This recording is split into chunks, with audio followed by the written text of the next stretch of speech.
Support for Colorado Today comes from Credit Union of Colorado. With access to over 30,000 ATMs and a mobile app, they're dedicated to offering the services of a big bank with a heart.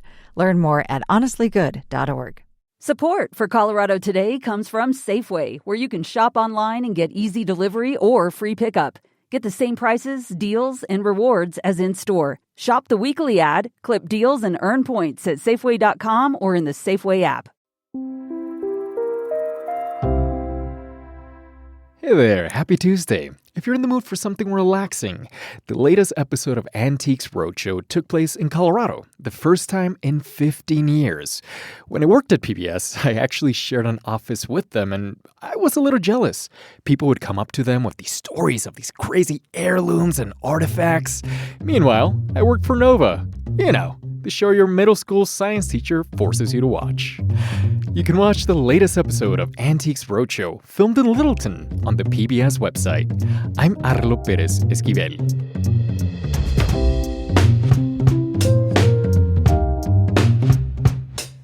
Coming up, the clock is striking midnight for $1 billion in budget cuts. Lawmakers are still trying to decide on some big money items. Also, a sacred animal might get a new legal protection. These are more than just animals. They're kin, providers, the cornerstone of our very existence. Then, somehow, a portrait at the state capitol is the latest presidential controversy. And we mark a big anniversary for a Colorado skiing institution. They feel really excited and proud to be serving adaptive skiers for this whole time. It is Tuesday, March 25th. Here's the news in Colorado today. More than $1 billion is on the line this week as state lawmakers finalize what won't get funded next year. Colorado's budget can only grow at a limited rate, and that rate is not keeping up with all the spending commitments made by Democrats. As a result, they have to cut. CPR's Bente Birkeland is here to explain what we can expect. Bente, writing this budget has taken longer than expected. Why is it delayed? Well, lawmakers are trying to be very careful since they know a lot rides on this funding. Lawmakers are still trying to decide on some big money items, for instance, how much they may cut in areas like Medicaid and higher education. And Colorado's constitution does require the state to pass a balanced budget. And what's interesting about this is Colorado's economy is growing, so we're not facing a recession. But the budget is not growing fast enough to keep up with expenses in areas like healthcare that make up a large part of the state budget. And depending upon who you talk to, it's Democrats' fault who are in charge for overspending in previous years. Democrats say we have a structural problem because we have growth limitations in our state constitution, so the budget can only grow a certain amount. So when do you expect to get more specifics about what exactly will be funded? Later this week, lawmakers hope to finalize the state budget. I would note that K-12 spending is done in a separate bill. That's the School Finance Act, and that happens after lawmakers pass the budget. And lots of discussions there about potential cuts. Staying at the Capitol. Did you know that wild bison are not wildlife? At least not legally in Colorado. But some native communities want to change that, and that distinction is important because classifying them as wildlife could make it illegal to hunt or poach an animal that has been seen as sacred by many tribal communities. These are more than just animals.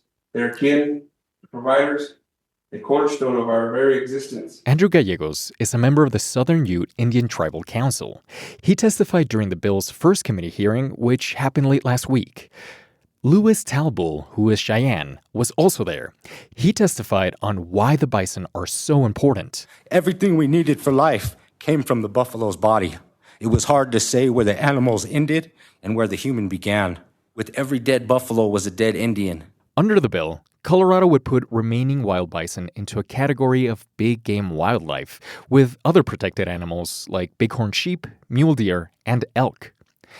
Democratic Senator Jessie Danielson is one of the bill's main sponsors. She says even though wild bison currently have a small footprint in this state, they often enter from neighboring states, places where they are protected. and then they cross an imaginary line that puts them in Colorado and they're being poached. This is something that we should just do what we can to stop. It's not a very prevalent problem. I don't want to mislead anybody. It's a few head a year, if that, I understand. But this is a really important animal to the state of Colorado, our history, our cultural background. As Talbot reminds us, this is a stark difference from efforts of the past.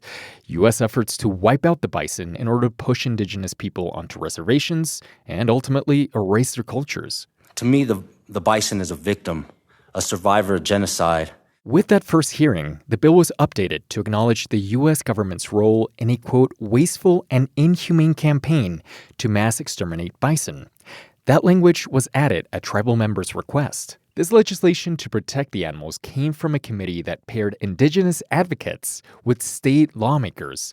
That's important because there are no Colorado lawmakers who are tribal members. As for the bill, there are a few exceptions to the reclassification. It doesn't count bison that are already considered to be livestock or been authorized for hunting by Colorado Parks and Wildlife. The bill is under consideration in the State House. Truly the worst and purposely distorted. That's how President Trump this week is describing a portrait of himself hanging in the Colorado Capitol. Bente Birkeland is still with us. Thank you for sticking around. Absolutely. What does this portrait look like? This is the portrait that's in the third floor rotunda of the state capitol with all the other presidential portraits. It's not new. It was unveiled in 2019. And President Trump's got kind of a steely look. He's wearing his signature blue suit and a red tie. It doesn't play into some tropes about his appearance. It looks pretty standard. You just mentioned that the portrait has been up since 2019, but on social media, Trump has been critical of the portrait now. He is blaming Governor Polis. So how did the portrait come about in the first place? Yes, you're right. Trump did blame our Democratic governor, Jared Polis, who didn't have anything to do with this. Republicans raised the money to pay for this. They raised $11,000, and it went through what's called the Capitol Building Advisory Committee. So that committee approved the image that the portrait would be based on. And a Colorado Springs artist named Sarah Boardman actually won the commission. She'd previously painted the portrait for President Barack Obama. The actual painting process takes 3 to 4 months in this case. Yes, but there was a lot of the photo searching at the beginning and research and approvals and things like that. So the total process took much longer, obviously. After Trump's portrait was complete, she talked to CPR News about the process, and she had said she wanted it to look neutral, just like the other presidential portraits in the gallery. Some presidents are popular with some people, some are popular with other people, as we found yesterday at the presentation, and that's fine. Everyone has that right. My job is to put the portrait on the wall of the person and allow the viewer to make their own determination of where they stand with that person.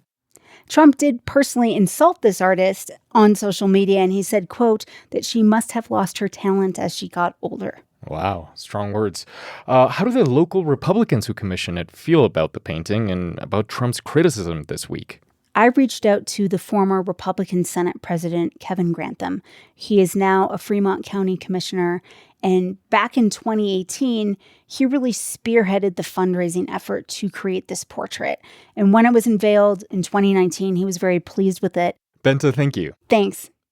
After Bente and I spoke yesterday, Republican leadership did ask for the portrait to be taken down.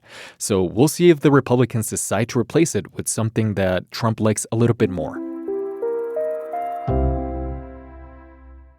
Here's one thing that snowboarders and skiers can agree on. Keeping your balance is hard. That can be especially difficult for people with physical and cognitive disabilities. But a ski instruction program at Eldora Resort near Netherlands helps people overcome those challenges. CPR's Elaine Tassie went to Eldora to meet the skiers and the people who work with them. Tassie, tell us about the skiers. Well, Arlo, it was really, really interesting. I met a lot of different people who come there where if they were to go to a different resort, there might not be the type of equipment that they would need to use to ski or snowboard. There was one person there who was a disabled vet who has PTSD. I met another guy who had both a vision challenge and Down syndrome, people who were older, who had balance issues. Here's Quentin, the disabled vet that I mentioned. You're getting to meet and do things in a physical environment with other veterans that are also suffering from symptoms. And then you just kind of feel like you're with your brothers? Oh, yes, ma'am. Quentin found out about Ignite because he's part of a veterans group that do different activities together. He came alone, not knowing if he would meet anybody or not. And then when he got there, he connected with about 3 or 4 other veterans who also went there to ski or snowboard that day.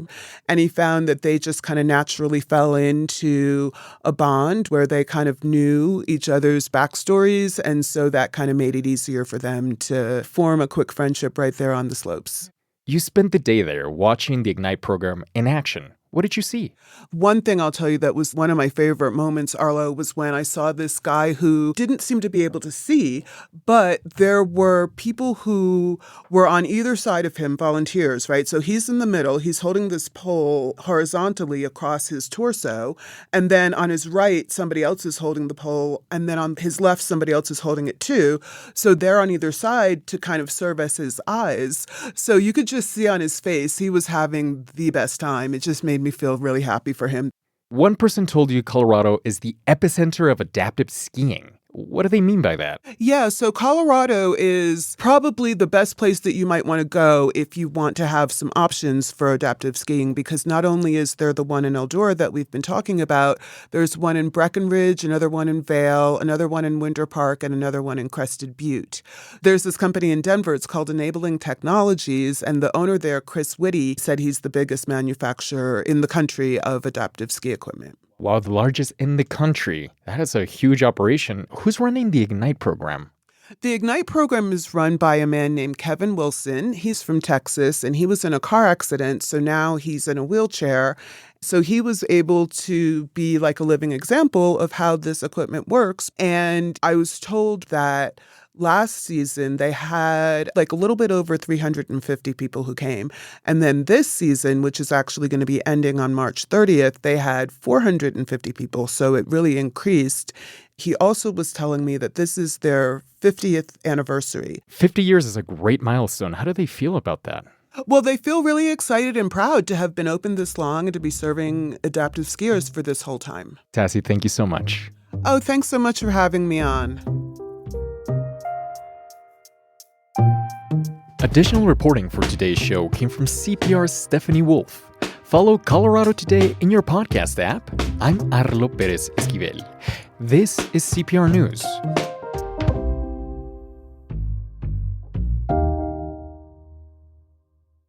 Support for Colorado Today comes from Safeway, where teachers can save 5% every day. Download the Safeway app and verify your teacher status for exclusive offers and discounts. Get started at Safeway.com or in the Safeway app. Support for Colorado Today comes from Credit Union of Colorado. With access to over 30,000 ATMs and a mobile app, they're dedicated to offering the services of a big bank with a heart. Learn more at honestlygood.org.